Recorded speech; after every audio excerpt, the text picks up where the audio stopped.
Peggy 18.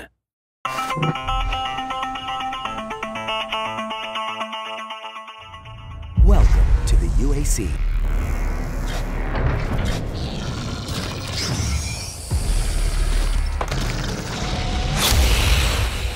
When you make a game like Doom, you spend so much time playing it, and I know a lot of fans have spent a lot of time playing it, and to be able to step into the world is like the most exciting part of VR. We wanted to put the player here and really build an experience that you know, takes advantage of the key aspects of virtual reality.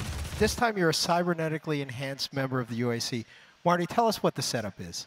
Yeah, so you actually play a scientist, Dr. Peters, who is part of the BFG program, bringing the BFG to existence.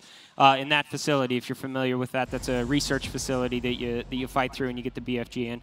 So the game starts there, and you're being killed as Dr. Peters, and have your consciousness transferred to kind of their backup computer system, and through the course of the game you get to transfer that consciousness to different kind of computer systems and technical vehicles. Most of the game is still about combat. We love combat. That's what Doom's all about. So you get to inhabit kind of this badass security robot that has all the guns and all the kind of killing power that you would hope a Doom game lets you wield. We wanted to specifically take advantage of some of the opportunities that you have in VR.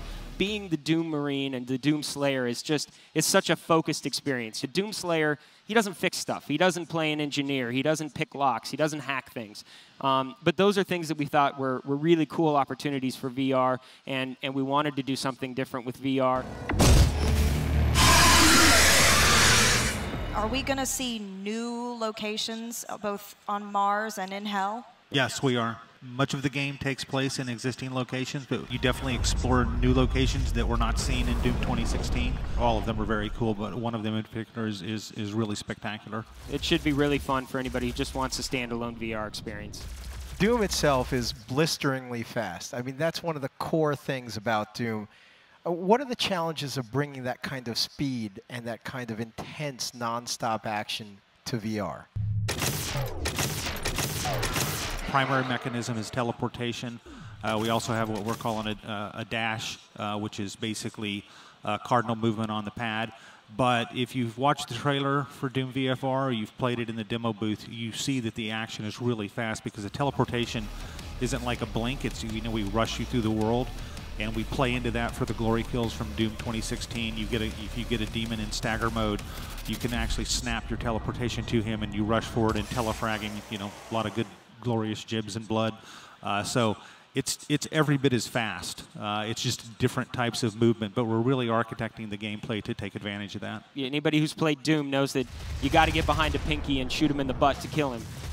And doing that in VR is great because you can actually teleport right behind him or dash around the back of him and shoot him, same with the shield guys that hold up the shield. So you just get a different tactic, but it's still just as fast-paced. What are some of the challenges that you're now facing in bringing games in general to VR? The number one problem I think people face is frame rate, because you need 90 hertz to really make a smooth experience. You know, luckily for us, IdTech is really well suited for that.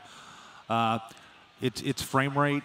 We have an uncompromising view on graphical quality. We're not going to compromise the look for VR. So there's a lot of work that goes into that. A lot of R&D into, again, movement and just general gameplay type things, and how technology kind of touches the whole experience. It's really fast-paced. I really encourage anybody, you know, who wants a fast-paced combat experience. They really need to look at Doom. It's going to be different than a lot of the stuff they play in VR. Everybody at it is just thrilled to be bringing Doom to VR.